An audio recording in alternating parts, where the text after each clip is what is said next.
Americans have the right to speak against their government. We don't need a safe space to do this.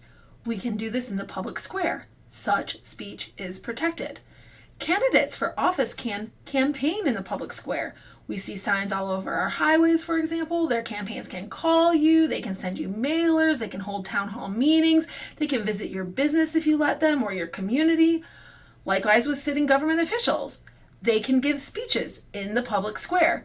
They don't have the right to be heard, but they do have the right to speak. It is up to news outlets to cover their speeches.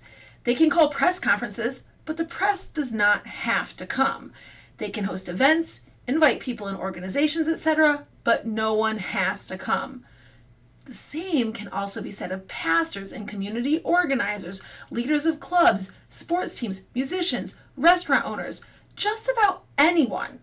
All this happens in the physical world. The public square is quite large, and all that speech is protected. So the question is, do ubiquitous social media sites count as a public square?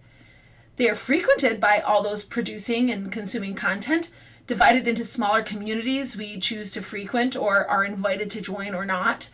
We decide what we subscribe to. We decide whether to click on a story. We decide whether or not to read the comments. We have churches posting sermons, Facebook Live groups doing Bible studies, business accounts and pages, communities for health and wellness, political organizations. We can follow news agencies, comedians, leadership gurus, political candidates and government officials, party leaders, and charitable organizations. We can shop in the marketplace, advertise and market ourselves and our business or product with no guarantee that anyone will watch or buy or follow us back. Seems very similar to the real world, especially since the pandemic threw everyone online in almost every avenue of their lives, from work to school to church to clubs, just about everything.